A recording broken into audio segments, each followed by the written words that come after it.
देखो अपन राष्ट्रीय current affair को देख रहे थे, उसी को आगे बढ़ाते हैं। और इसमें अगली अपनी काम की न्यूज है। नीति आयोग ने एक दस्तावेज जारी किया है जिसका नाम है multi dimensionally poverty in India since multi dimensional poverty in India. दरअसल क्या है कि नीति आयोग गरीबी को जांचने के लिए एक सूचकांक जारी करती है जिसको एमपीडीआई कहते हैं, multi dimensional poverty index, MPI, multi dimensional poverty India, बहुआयामी गरीबी सूचकांक, हिंदी में बहुआयामी गरीबी सूचकांक, बहुआयामी गरीबी सूचकांक। तो नीति आयोग ने अभी एक क्या कहते हैं, एक शोध पत्र या इसको कैसे एक श्वेत पत्र के रूप में एक शीर्षक से एक पत्र जारी किया है जिसका नाम है multi dimensional poverty in India since 2005-2006, India since 2005-6, ऐसा करके एक पत्र जारी किया है नीति आयोग ने। और नीति आयोग का इस पत्र में यह कहना है कि भारत में जो बहुआयामी गरीबी है उसमें तेजी से कमी हुई है। और देखो इसने ये जो पूरा डाटा कैलकुलेट करके दिया है, इनने दिया है 2013-14 से, 2013-14 से 2022-23, इसके बीच का डाटा कलेक्ट करके दिया है 9 वर्षों का। दरअसल सरकार की उपलब्धि बताने की कोशिश कर रही है। तो आपको तो वो डाटा याद रखना है कि नीति आयोग के अनुसार बहुआयामी गरीबी सूचकांक में भारत में कितनी कमी आई है। तो देखो इस पत्र के अनुसार इन 9 वर्षों के दौरान भारत में कुल 24.82 करोड़ लोग, देखो लोगों की संख्या बताइए, 24.82 करोड़ लोग इस निर्धनता से बाहर आ गए। कौन सी? एमपीआई, मल्टी डायमेंशनल पॉवर्टी से बाहर आए हैं। ये डाटा आपको याद रखना है। तो सीधे क्वेश्चन यही पूछेगा कि नीति आयोग के पत्र के अनुसार भारत में कितने लोग बहुआयामी गरीबी से बाहर आए हैं। तो टोटल कितने लोग आए हैं? 24.82 करोड़ लोग इस बहुआयामी गरीबी से बाहर आए हैं। फिर इसको परसेंटेज में भी पूछ सकता है। परसेंटेज में जो इनने डाटा दिया है, इनने कहा है कि 2013-14 में जो भारत में गरीबी का प्रतिशत था वो था 29.17%। 2013-14 में भारत में 29.17% गरीब थे, जो 2022-23 में घटकर कितने हो गए? 11.28%।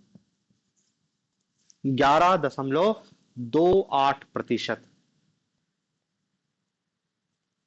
ठीक है, एक डाटा ये परसेंटेज वाला डाटा। तीसरा पॉइंट इस सूचकांक में आपको ये याद रखना है कि क्वेश्चन ये पूछ सकता है कि कौन सा राज्य है जिसमें सर्वाधिक मात्रा में गरीबी में कमी आई है।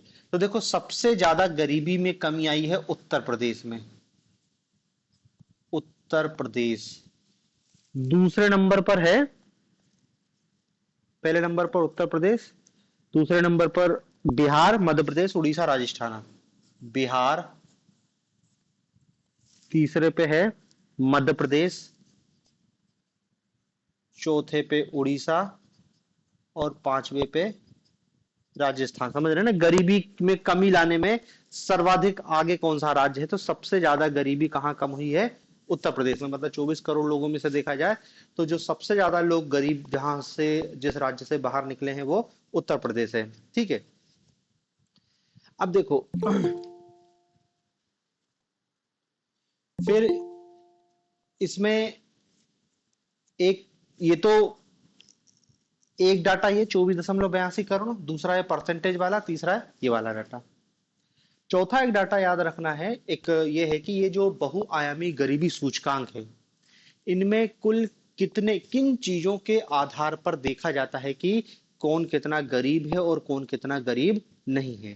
तो देखो बेसिकली इसमें क्या है, रहती तो तीन चीजें हैं, स्वास्थ्य, शिक्षा और जीवन स्तर।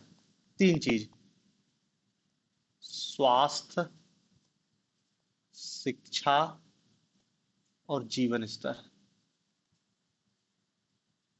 स्वास्थ्य, शिक्षा और जीवन स्तर रहती तो मतलब तीन चीजों को ही देखा जाता है कि व्यक्ति की स्वास्थ्य की स्थिति क्या है, उसकी शिक्षा की स्थिति क्या है, उसका जीवन स्तर क्या है।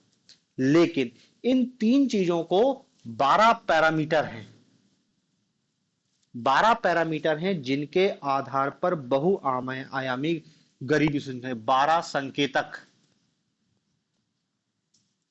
12 इंडिकेटर हैं जिनके आधार पे गरीबों की वास्तविक स्थिति का पता लगाया जाता है। ठीक है, अब देखो 12 इंडिकेटर कौन कौन से हैं। वो 12 इंडिकेटर में आप ये जान लो कि 12 जो चीजें दिखाई देंगी वो शिक्षा, स्वास्थ्य और व्यक्ति के जीवन स्तर से संबंधित होंगी। व्यक्ति के शिक्षा, स्वास्थ्य और जीवन स्तर से संबंधित होंगी। मतलब क्या है कि अब चाहो तो अपन 12 का नाम लिख सकते हैं। 12 के अंतर्गत वही आएगी कि प्राथमिक शिक्षा की स्थिति क्या है, फिर स्कूल के कितने वर्ष आपने प्राप्त किए हैं, और स्वास्थ्य के संदर्भ में ये है कि मातृत्व मृत्यु दर, शिशु मृत्यु दर, ऐसे टोटल 12 चीजों को, 12 मानदंडों का उल्लेख किया गया है। 12 मानदंड यदि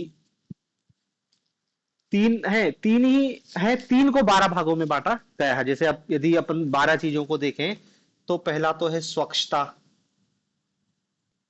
स्वच्छता, पोषण, रसोई गैस, रसोई गैस, वित्तीय समावेशन,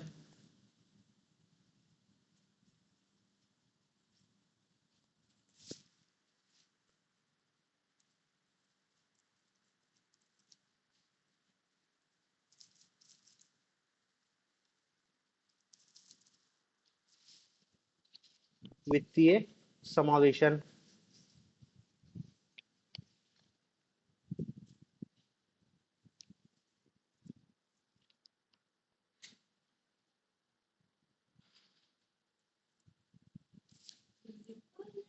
बिजली तक पहुंच है, पेयजल है, बाल एवं किशोर मृत्यु दर है। 12 संकेत रहने दो, तुम तो बस इतना ही याद रख लेना कि शिक्षा, स्वास्थ्य और इससे ये तीन से तीन संबंधित है, और तीन को फिर 12 भागों में, मतलब वो 12 चीजों को देखोगे ना तो वो तीन के अंतर्गत ही आपको दिखाई देगा, तीन कैटेगरी में ही आप उसको डिवाइड करके देखोगे कि तीन चीजों की ही वो 12 पॉइंटों में पूछ रहा है। दूसरा इसमें एक चीज और याद रखना कि जो बहुआयामी गरीबी सूचकांक है, ये बहुआयामी गरीबी सूचकांक, इसकी शुरुआत कहां से हुई, सबसे पहले इसको कौन ने लॉन्च किया है। तो देखो इसमें याद रखना, बहुआयामी निर्धनता सूचकांक ये भारत का नहीं है, सबीना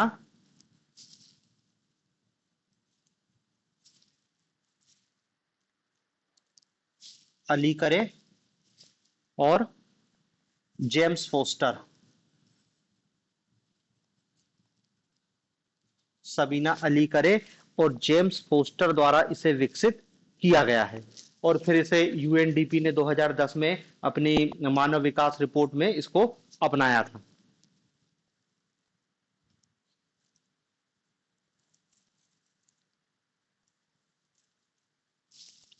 ठीक है, तो सबीना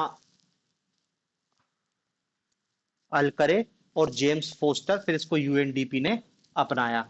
तीन क्षेत्र हैं, स्वास्थ्य, शिक्षा, जीवन स्तर। तीन को 12 भागों में बांटा गया है। लिख ही लो, अच्छा तुम तो 12 कौन कौन से हैं। पोषण, दूसरा है बाल और किशोर मृत्यु दर, बाल और किशोर मृत्यु दर, बाल और किशोर मृत्यु दर। मातृ स्वास्थ्य, स्कूली शिक्षा के वर्ष, स्कूली शिक्षा के वर्ष स्कूली शिक्षा के वर्ष स्कूल में उपस्थिति, स्कूल में उपस्थिति रसोई गैस, मतलब खाना किससे पकाते हो, गैस की जगह रसोई का ईंधन लिखा है। स्वच्छता, स्वच्छता, पीने का पानी, पीने का पानी, बिजली, आवास, संपत्ति, और वही वित्तीय समावेशन मतलब बैंक खाता।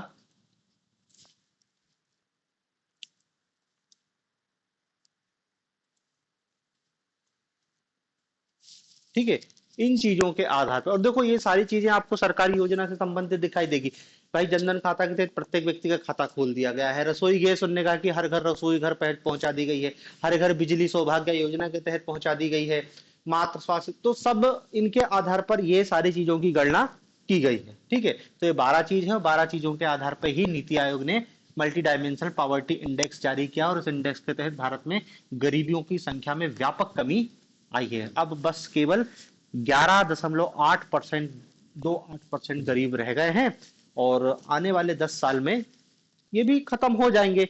जब 24 से 11 आ गए तो 11 से शून्य आने में ज्यादा टाइम नहीं लगेगा। ठीक है, फिर इसमें अपन अगली काम की न्यूज है अपने लिए, हाँ ये देख लेते अपन। थोड़ा सा 4-5 पॉइंट लिख लेते हैं लोकसभा इलेक्शन जो चल रहा है उसके बारे में।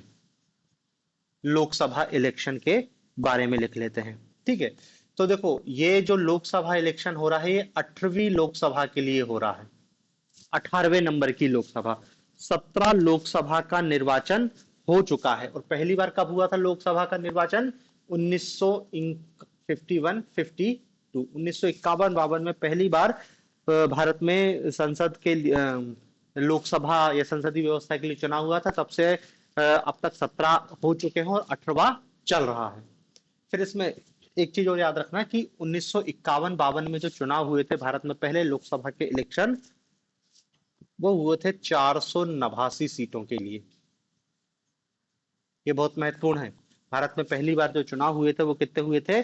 489 सीटों के लिए इलेक्शन हुआ था। फिर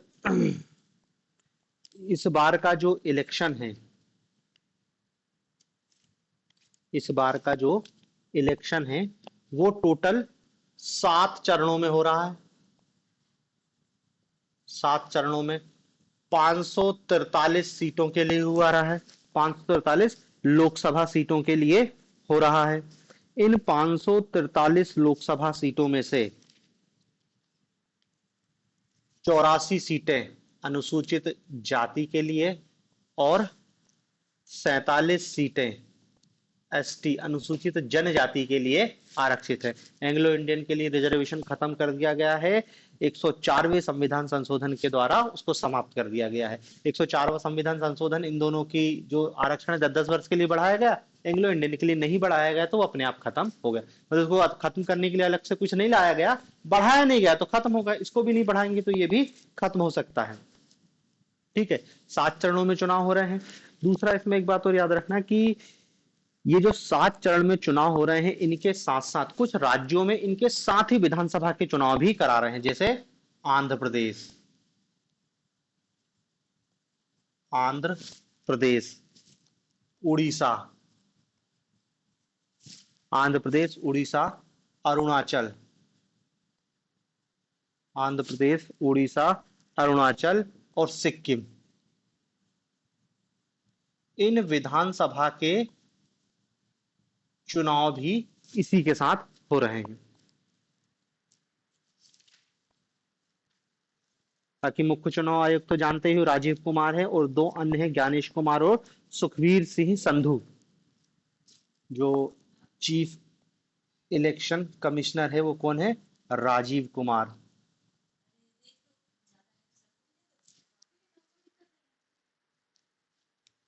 दूसरे दो और हैं, उनके नाम भी याद रखना, ज्ञानेश कुमार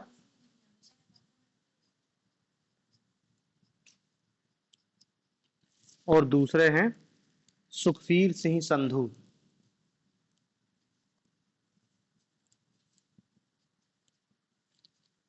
सुखवीर सिंह संधू।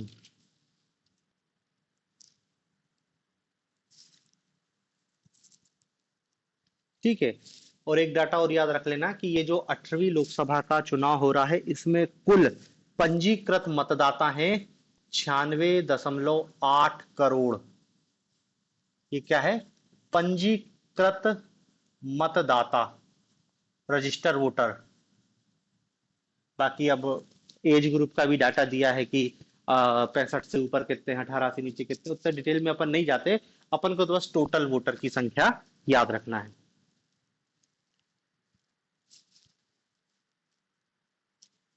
ठीक है। इतना बस अभी तो अपने लिए लोकसभा इलेक्शन के लिए इतना ही काफी है। बाकी अभी कोई काम का नहीं है अपने लिए। इलेक्शन चल ही रहा है कि जैसे सूरत में उनने का निर्विरोध घोषित विजयी घोषित कर दिया गया है चुनाव के पहले, क्योंकि वहां पे सभी कैंडिडेट ने अपना नाम वापस ले लिया था। सूरत है जिसमें रिजल्ट पहले ही आ चुका है। अभी अपने कोई काम का नहीं, इतनी चीज अपने लिए काम की। हाँ, इसमें एक चीज और याद रखना कि ये जो 543 सीट है, देखो पहला इलेक्शन तो 489 से हुआ था। जो 543 लोकसभा की सीटें हैं, ये पहली बार कब आई हैं? ये पहली बार कब आई हैं? तो देखो, ये पहली बार आई हैं 1998 के इलेक्शन में, 1998 के इलेक्शन में ऐसी थी 541 प्लस 2, इस हिसाब से थी। फिर अगले साल ही 1999 में चुनाव हुआ था, तो 543 पे चुनाव हुआ था। तो याद रखना 98-99 का जो इलेक्शन हुआ था उसमें तब से ही है 543, नहीं तो उसके पहले कभी 543 पे वोटिंग नहीं हुई है। ठीक है। तो ये लोकसभा इलेक्शन के लिए अपने अभी सही काम की चीज है।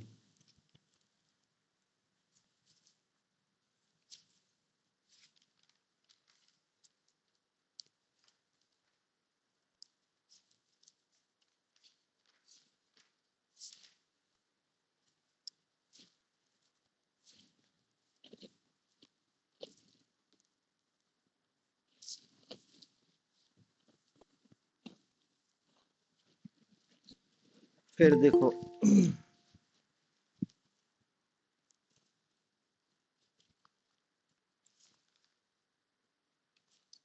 देखो हमारा घरेलू लड़ाकू विमान जिसका नाम क्या है? तेजस। ये क्या है? भारत का स्वदेश निर्मित हल्का लड़ाकू विमान, एलसीए कहते हैं, लाइट कॉम्पैक्ट एयरक्राफ्ट, तेजस। तो दरअसल क्या है, तेजस तो बहुत पुरानी बात हो गई, अब इसका अपडेटेड वर्जन आ गया है, और इसका जो लेटेस्ट वर्जन है उसका नाम है तेजस मार्क 1 ए। मार्क 1 ए। ये ये क्या है? ये तेजस का लेटेस्ट वर्जन है, और इसकी सफल उड़ान हो चुकी है, और उसको युद्ध मतलब सेना में शामिल करने के लिए मंजूरी मिल गई है, और ये इसका लेटेस्ट वर्जन है। तेजस, तेजस के बाद फिर तेजस मार्क 1 आया था, और फिर मार्क 1 के बाद मार्क 1 है, उसका ये लेटेस्ट संस्करण है। स्वदेश निर्मित है, चतुर्थ पीढ़ी का, 4.5 पीढ़ी जनरेशन के हिसाब से था, first generation, second generation, third generation, ये क्या है? 4.5 जनरेशन है। ठीक है। तो तेजस मार्क 1 ए तेजस का लेटेस्ट संस्करण है। और तेजस क्या है? भारत का स्वदेश निर्मित हल्का लड़ाकू विमान, एलसीए कहते हैं, लाइट कॉम्पैक्ट एयरक्राफ्ट। फिर डीआरडीओ ने डीआरडीओ डीआरडीओ ने एक टैंक में निशान लगाने के लिए एक नई मिसाइल बनाई है, जिसका नाम है main portable anti tank guided missile. Main portable anti tank guide missile, उसको शॉर्ट में कहते हैं MPATGM।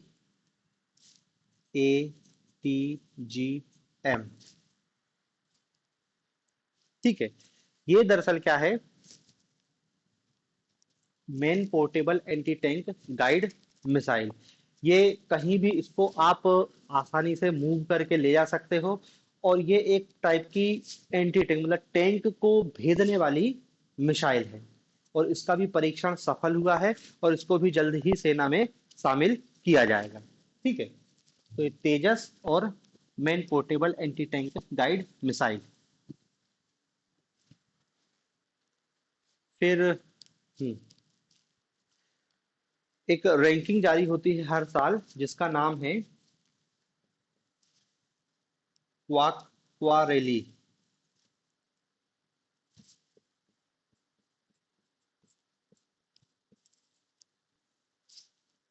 साइमंड्स।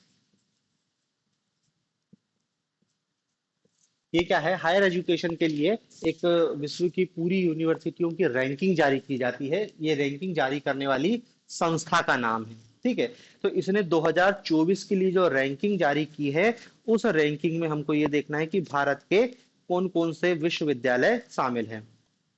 तो देखो, टोटल 1559 शिक्षण संस्थाओं के लिए रैंकिंग जारी की गई है।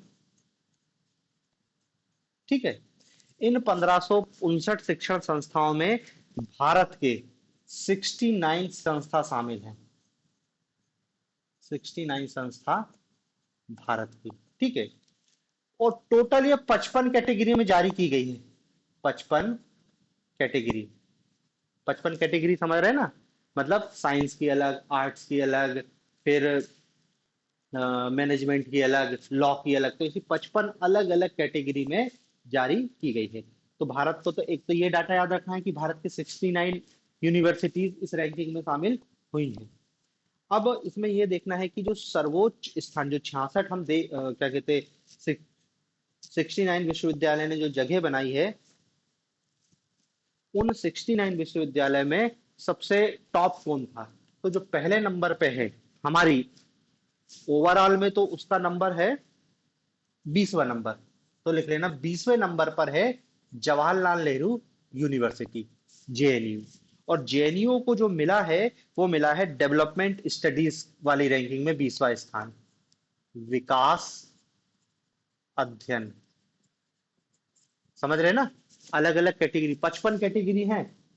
55 कैटेगरी, जैसे अपन को तो बस इतना ही पता है, साइंस, कॉमर्स, आर्ट्स, इनमें 55 कैटेगरी। तो देखो, जेएनयू को 20वां नंबर मिला है, काय के लिए, डेवलपमेंट स्टडीज के लिए। ठीक है, फिर 24वें नंबर पर है आईआईएम अहमदाबाद। आईआईएम अहमदाबाद, ये 24वें नंबर पे है।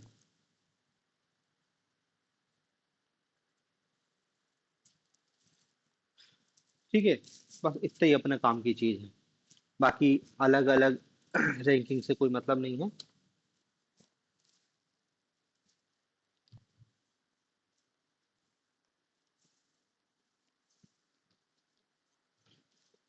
फिर देखो, भारत की निजी क्षेत्र की एक स्पेस कंपनी है, जिसका नाम है Skyroot. Skyroot. Skyroot क्या है, ये भारत की निजी क्षेत्र की कंपनी है। हैदराबाद स्थित एक स्टार्टअप है। हैदराबाद की एक स्टार्टअप है, और ये भारत की पहली एक टाइप की निजी कंपनी है, जिसने अपना एक प्राइवेट रॉकेट, जिसका नाम है विक्रम, उसको प्रक्षेपित किया। विक्रम। तो उस विक्रम का क्या है, दूसरे चरण का प्रक्षेपण सफल हुआ है। तो आपको बस ये याद रखना है कि स्काई रूट क्या है, ये भारत की क्या है, पहली कंपनी है, जिसने अपना एक एरोस्पेस छोड़ा है, जिसका नाम क्या है, विक्रम। ठीक है, अब देखो, इसी कंपनी की आगे चलकर एक और योजना है कि ये एपीजे अब्दुल कलाम के नाम से एक और स्पेस क्राफ्ट छोड़ेगा, जिसको नाम दिया है उसने कलाम 250। कलाम 250। ठीक है, ये भविष्य में छोड़ेंगे, उस पर दूसरे स्तर का सफल परीक्षण हो चुका है। तो ये दोनों याद रखना। हाँ। फिर देखो, ये स्काई रूट एरोस्पेस भारत की पहली प्राइवेट कंपनी, निजी क्षेत्र की कंपनी है, जिसने क्या है, एक अपना रॉकेट छोड़ा जिसका नाम क्या है, विक्रम। इसका दूसरा चरण का सफल प्रयोग किया गया है, ठीक है। विक्रम नाम से, अपने वही विक्रम साराभाई का नाम है, उसी के नाम से इन्हें छोड़ा। इनकी आगे की योजना है कि अब्दुल कलाम के नाम से कलाम 250 नाम से एक और एयरक्राफ्ट या एक और रॉकेट छोड़ा जाएगा भविष्य में। बस इतना ही याद रखना, हैदराबाद का स्टार्टअप है ये।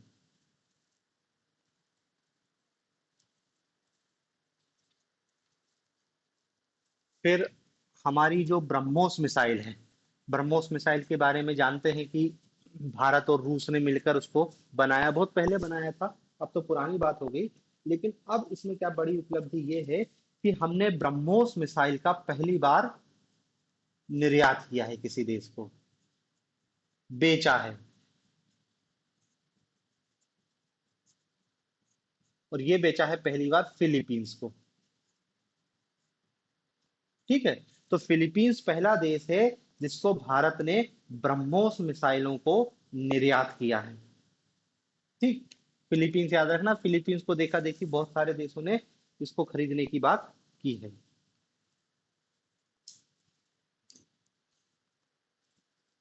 फिर टाइम मैगजीन, टाइम पत्रिका, अमेरिका की टाइम मैगजीन ने विश्व के सर्वाधिक 100 चुनिंदा लोगों की 2024 की लिस्ट जारी की है। दुनिया के 100 चुनिंदा लोग, जिसने वर्ष 2024 की मतलब पिछले वर्ष ने, इन 100 लोगों ने पूरी दुनिया को सबसे ज्यादा प्रभावित किया है।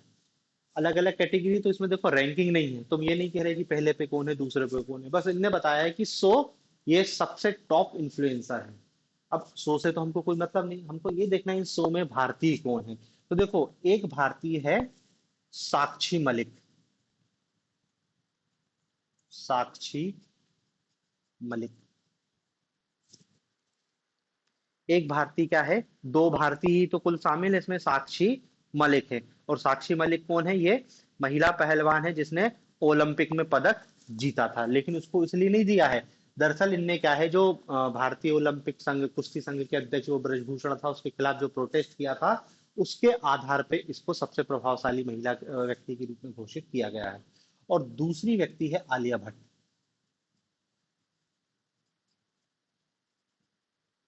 आलिया भट्ट, ठीक है। तो देखो, दो भारतीय हैं जिनको टाइम, ये देखना टाइम मैगजीन की, क्योंकि अभी एक और रैंकिंग आती है, फोर्ब्स भी जारी करता है, फोर्ब्स में अलग कहानी है, ये टाइम की कहानी है।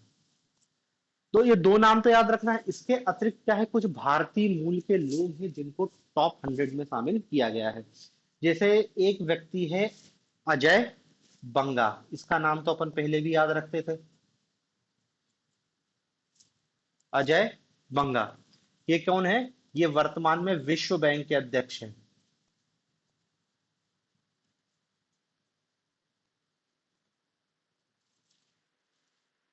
यार कौन का चालू है,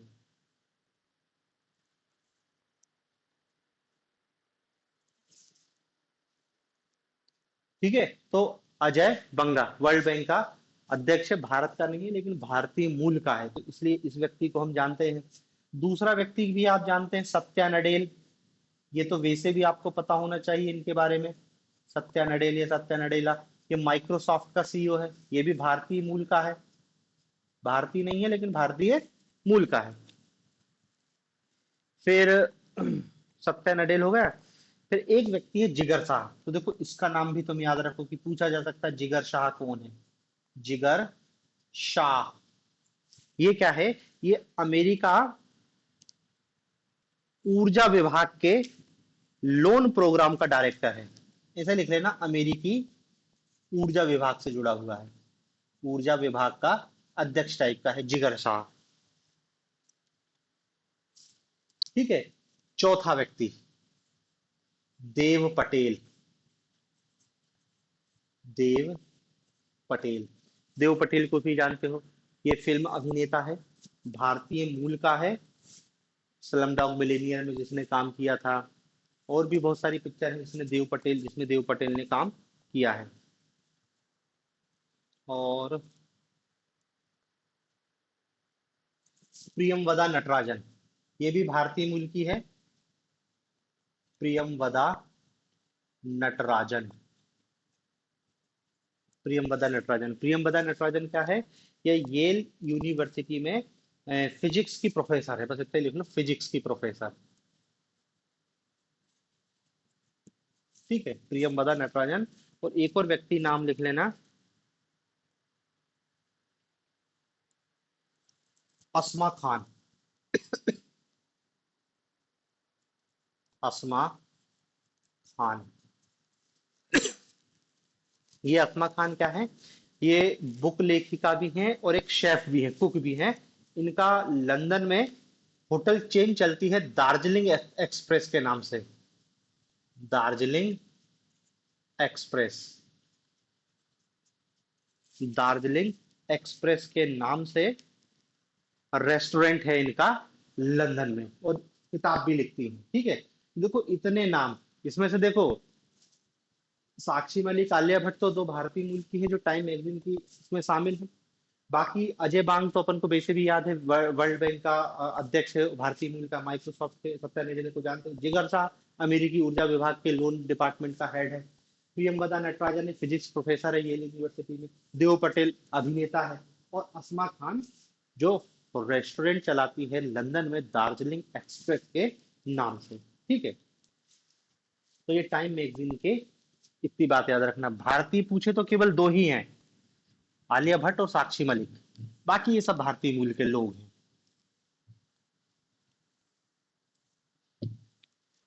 ठीक है, फिर संयुक्त राष्ट्र जनसंख्या कोष ने एक अनुमान लगाया है। संयुक्त राष्ट्र जनसंख्या कोष, संयुक्त राष्ट्र जनसंख्या कोष, United nation fund of population ऐसा करके है।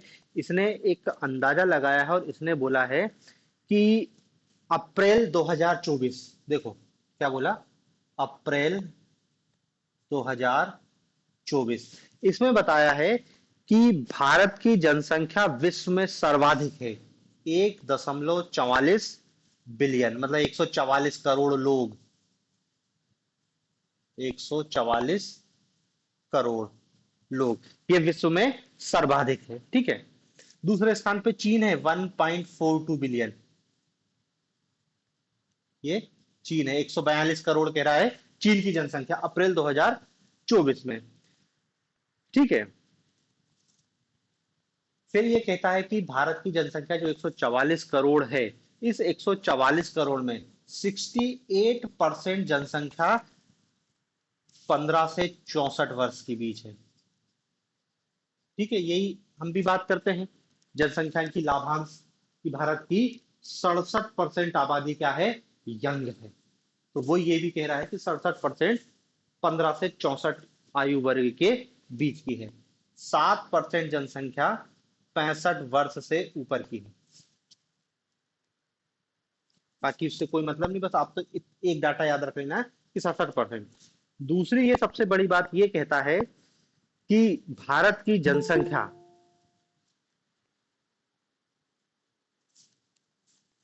दूसरी बात जो इसमें याद रखनी है कि रिपोर्ट कहती है कि भारत की जनसंख्या अगले 77 वर्ष बाद, 77 वर्षों में दुगनी हो जाएगी।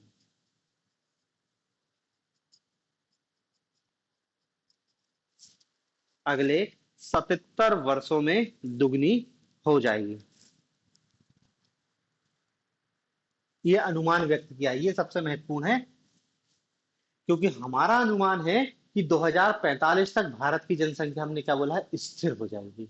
जबकि ये क्या कह रहा है कि अगले 77 वर्ष में तुम दुगनी, दुगनी मतलब समझ रहे ना, अभी 144 करोड़ है ना, तो 288 करोड़ हो जाएंगे अगले 77 वर्ष में। मतलब जितने लोग अभी रह रहे हैं उतने ही लोग और आने वाले हैं भारत में। तो ये यूएन के जनसंख्या कोष है, उसकी ये रिपोर्ट है।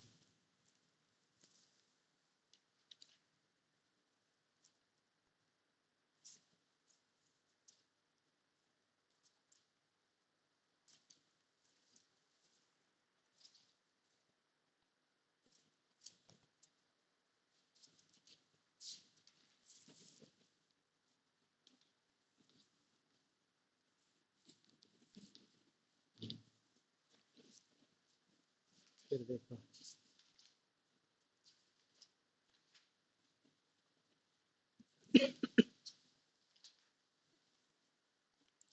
देखो यूनेस्को ने क्या कहते हैं, उनका एक नेटवर्क है, creative cities network.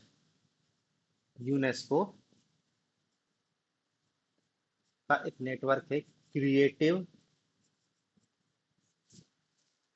Cities network. Creative cities network शहरों का एक उनने ग्रुप बनाया है। ठीक है। इस श्रेणी, ये जो क्रिएटिव सिटीज नेटवर्क है, इसमें क्या है, 7 श्रेणियों में शहरों को शामिल किया गया है। 7 श्रेणियों में शहरों की लिस्ट बनाई गई है। अलग अलग है कि कोई शिल्प कला वाला शहर है, कोई संगीत से संबंधित विश्व का शहर है, ऐसे करके उन्होंने क्या है, 7 लिस्ट बनाई है। ठीक है। अब देखो इस लिस्ट में टोटल दुनिया के 350 शहरों को सम्मिलित किया गया है, क्रिएटिव सिटीज। दुनिया की 350 क्रिएटिव सिटीज हैं। अब इन 350 से हमें कोई मतलब नहीं, हमको तो ये याद रखना है कि यूनेस्को की इस क्रिएटिव स्पेस नेटवर्क में भारत के 8 शहर हैं। कितने शहर हैं? भारत के 8 शहर शामिल हैं। बस हमको ये 8 शहरों के नाम याद रखना है। जयपुर,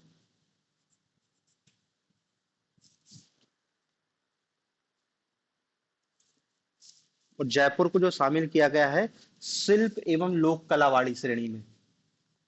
शिल्प एवं लोक कला, जो बताया ना 7 श्रेणी, तो उसमें से एक श्रेणी क्या है, शिल्प एवं लोक कला।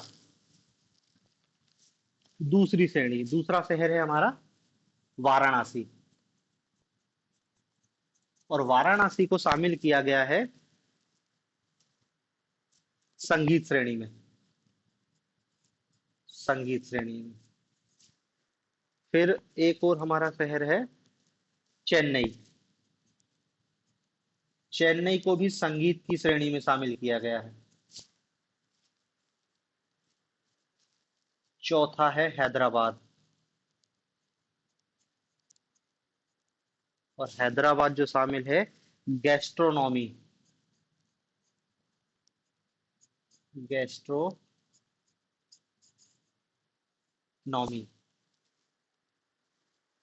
ठीक है। फिर हैदराबाद हो गया।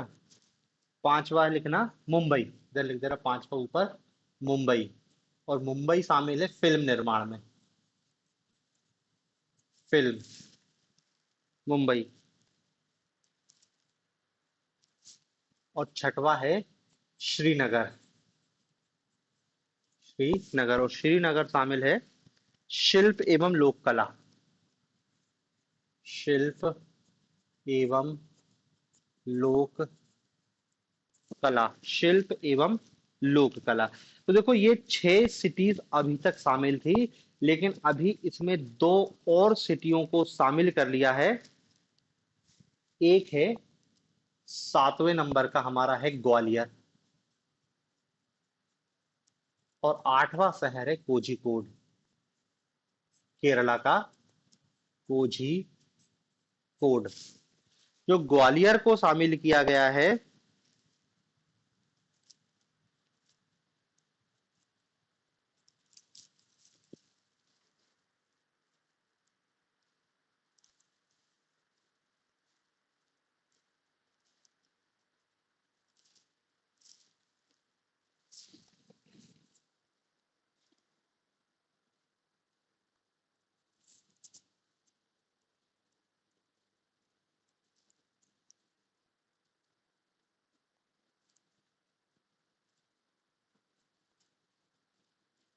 ग्वालियर भी संगीत वाले ही है। ग्वालियर संगीत, और कोझिकोड को शामिल किया गया है साहित्य की श्रेणी में। साहित्य, और ये संगीत।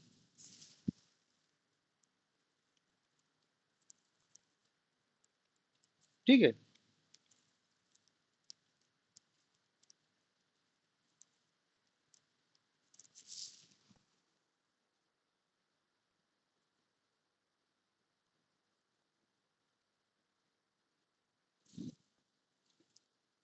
क्रिएटिव सिटीज, रचनात्मक सिटीज। यार उसमें ये 350 शहर नहीं है, इनमें विश्व के 55 शहरों को शामिल किया गया है। 55 शहर, विश्व की 55 सिटीज है यूनेस्को की क्रिएटिव सिटीज नेटवर्क में। 55 शहर हैं। 55 शहरों को 7 श्रेणियों में शामिल किया गया है, जिन 55 में से 8 भारत के हैं। 8 में ये पुराने हैं और ये 2 नए हैं। इनको अभी शामिल किया गया है, ग्वालियर को संगीत में और कोझीकोड को साहित्य की श्रेणी में। ठीक है।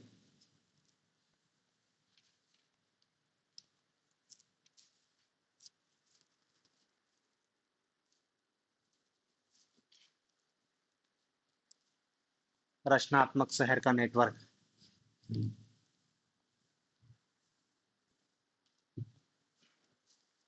फिर इसमें हाँ, बिहार की जातिगत जनगणना।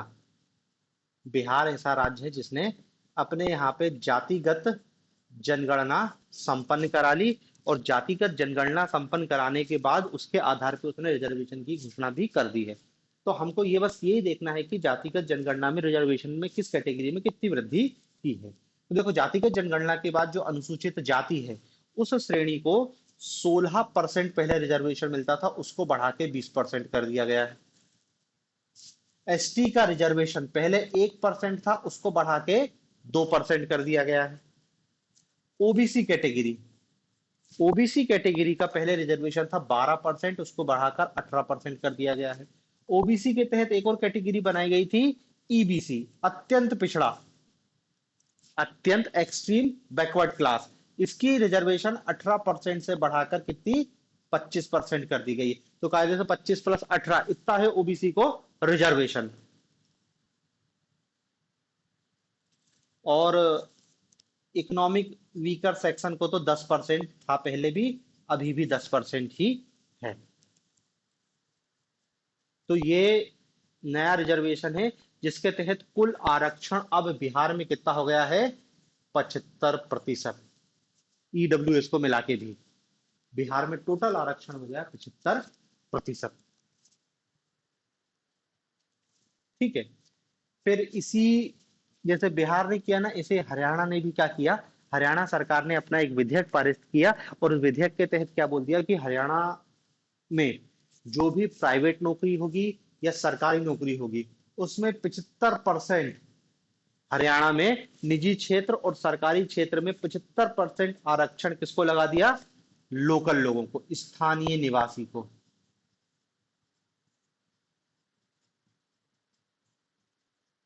ये हरियाणा सरकार ने पारित किया था, लेकिन इसको उच्च न्यायालय, हाई कोर्ट ने रद्द कर दिया, असंवैधानिक घोषित किया गया। बिहार वाला नहीं हुआ असंवैधानिक, हरियाणा वाला असंवैधानिक हो गया कि आप जन्म स्थान के आधार पर भेदभाव नौकरियों में नहीं कर सकते।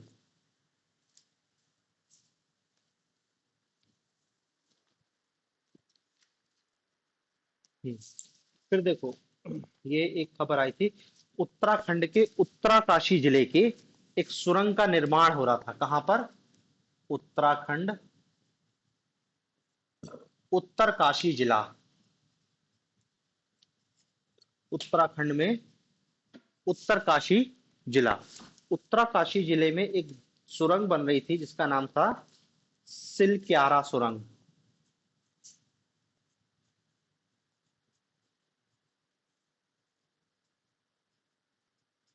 सिलक्यारा सुरंग। ठीक है। ये सुरंग निर्माण हो रहा था, और निर्माण होने में वो सुरंग धंस गई, और 44 मजदूर क्या है, अंदर फंस गए। वो सॉरी, 41 मजदूर अंदर फंस गए। अब जिन 41 मजदूरों को फंस गए, तो फिर एक रेस्क्यू ऑपरेशन चलाया अमेरिका से, बहुत हाईटेक मशीन वशीन बुला के रेस्क्यू ऑपरेशन चलाया, लेकिन सुरंग के अंदर तक नहीं घुस पाए। तब हाथ से खनन करने का काम किया गया, और जो हाथ से खनन करते थे वो लोग कहलाते थे rate whole minor. Rate hole mining, इसका सहारा लिया गया। तो बस ये जैसे ही शब्द आया, फिर ये शब्द बहुत चर्चा में आ गया कि रेट होल माइनिंग क्या होती है। पहली बात तो ये जान लो कि ये रेड होल माइनिंग भारत में प्रतिबंधित है। एनजीटी ने इस पे प्रतिबंध लगा दिया था, फिर सुप्रीम कोर्ट ने भी इसको सही माना और बोला कि भारत में रेड होल माइनिंग प्रतिबंधित। रेड होल माइनिंग प्रतिबंधित है। रेड होल माइनिंग होती क्या है दरअसल, ऐसी जगह जहां पर क्या मशीन से खुदाई हो नहीं सकती। तो क्या होता है, आदमी बिल्कुल चूहे जैसे बिल बनाते हैं ना, ऐसे सुरंग बनाता है और सुरंग बना के फिर उसके अंदर प्रवेश करता है।